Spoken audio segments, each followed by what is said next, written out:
This is my 1997 Subaru Sambar.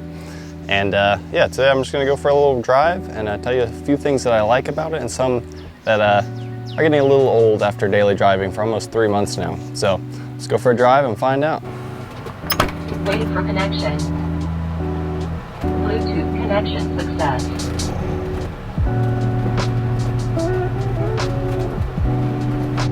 All right, yeah, I mean, first of all, it's the fact that you can kind of go anywhere with this.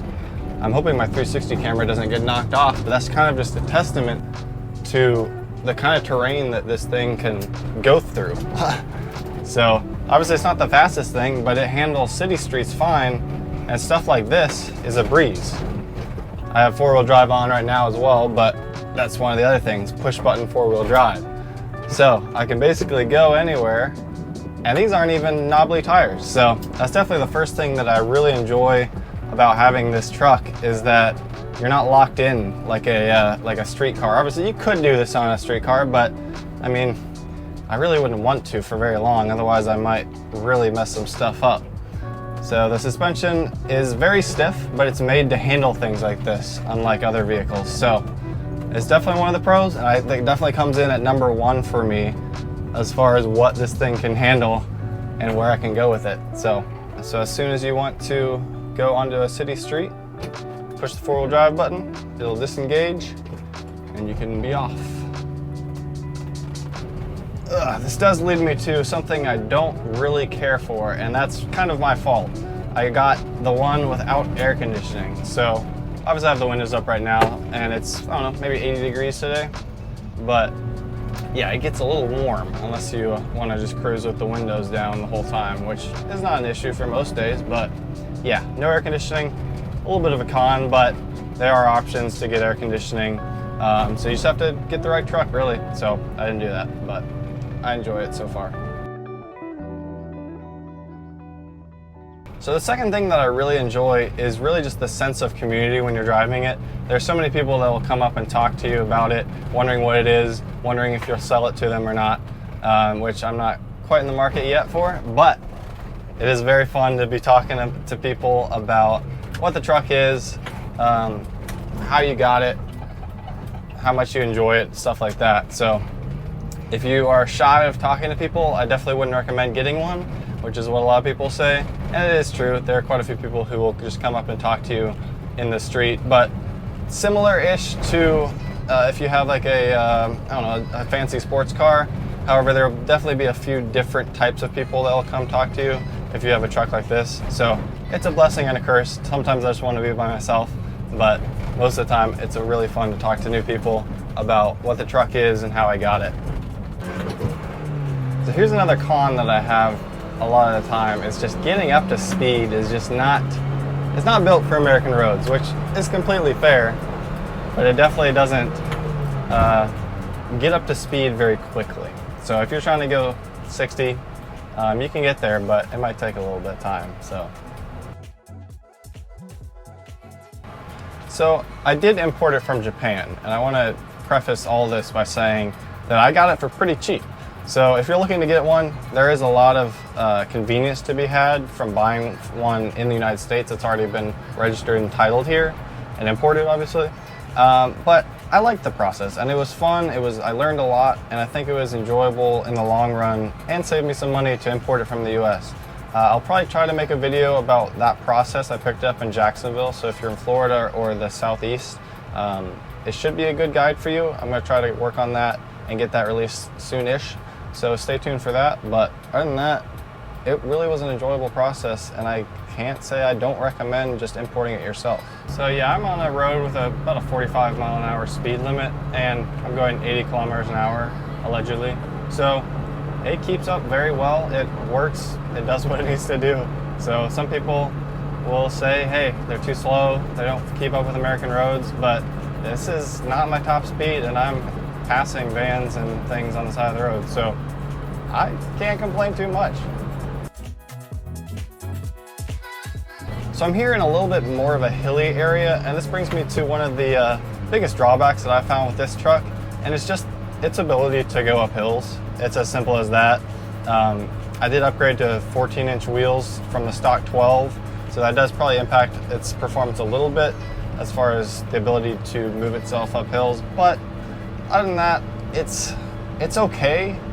I do have to downshift quite a bit, even just going up a straight hill. But if you're in third or fourth, it's not too bad.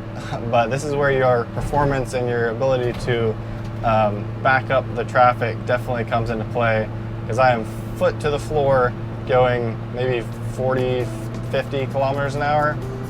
And I crested the hill and now I can get some speed. But the performance just drastically drops off from straight roads and flat roads where you can basically just gun it and pick up speed pretty quick, to even just slight hills where I'd now just have to shift back down to fourth, even though it wasn't a crazy hill. So that's one thing. It doesn't really apply to me that much where I live, but if you're living in a very hilly area, you're really gonna have to think about how well your truck or your van can actually get up the hill down to third. So it's just something to keep an eye on and think about before you get one, especially if you're gonna daily it. That being said, the fun factor of this thing is just through the roof. So going through mountain roads like this, man, it is just fun. If you had a more powerful car, you wouldn't really be shifting much. But with this, it's almost like a motorcycle where you're gonna have to go all the way down for corners and you're gonna just have to huck it in there. But since it doesn't go crazy fast, you really don't have to worry too much about getting out of control or going too fast. Definitely not going too fast. So it really brings out the fun of twisty roads, even though it's not a sports car. So that's definitely a hidden pro of hilly places with this truck. So I guess I should talk a little bit about the actual specs of this Kei Truck in particular. So the Subaru, the Sambars, they have 4 cylinders, 660cc or around there.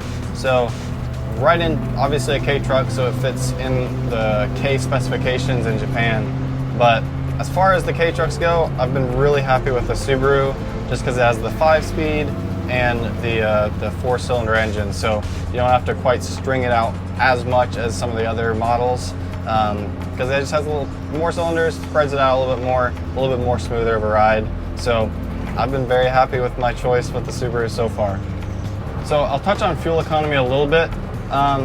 For the most part, I've averaged around 27 miles per gallon, which, I mean, isn't amazing for what you'd think it would be maybe, but it's more than fine. It's only a 10-gallon tank, so I do still have to fuel up fairly often if I'm driving a lot.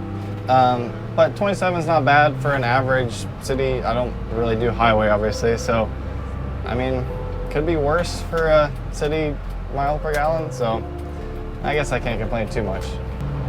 But other than that, I mean, the bed is very useful, and it definitely adds to the appeal of daily driving it for me. Obviously, if you really care about keeping things out of the elements, there is the vans, which I would love to have, but both variants are more than capable of carrying a lot of stuff, more than you might think when you look at it. All right, so we finally left the hilly area, and we're more so downtown right now. So I'm going to show you exactly where this thing kind of shines, and it's just small, compact areas that you can just get anywhere in, like a downtown of a city. So as you can see, the streets are a little bit more narrower than out in the mountains, but I have so much space on either side that there's no way I'm ever going to hit anything on accident. All right, so I found a little spot that I can try parallel parking in. It's literally just this easy. Boom. You can whip it in so hard, and then it just comes, boom, just like that. It is very impressive with how short the wheelbase is. It is so nice. Really, the only drawback is the fact that you kind of have to look across the whole car when you're trying to pull out, because of how you're sitting on the right side. So it's not that bad. It's such a skinny vehicle that you'd think it'd be more of an issue, but it really isn't. It's almost like driving in the middle of the lane like a motorcycle. So it's not bad. All right, so I'm a little warm after driving around filming for a few hours, but for most things, for smaller trips, for daily commuting, it's more than capable and actually really fun. So I'm gonna pull over and we'll recap a little bit about what we found out.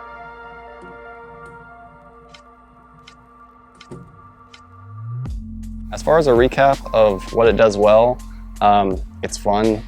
It does what it needs to do. It goes where it needs to go. It draws a crowd to an extent, depending on if that's a good thing or not for you. And yeah, it's small, it's convenient, it's good in the city, it's good out in the country. So, I mean, it's not bad. To recap the negatives, I mean, it's not super fast. It's also not super comfortable. The suspension is really stiff. But I mean, I think you know that going into it, or you should at least. And it all kind of makes it into one big charming, well, big, small, charming package that is really irresistible for anybody who really wants a challenge and something fun to go around and work on the weekend. So give it a try. I mean, that's my final bit of advice is like, just do it if you really want to. That's what I did. And then if you import it, it's not that expensive. So that's really all I got. Yes, it's a good daily driver. It can work. Give it a try. This is Jonathan Windell for the Windell, and I'll see you in the next one. Bye.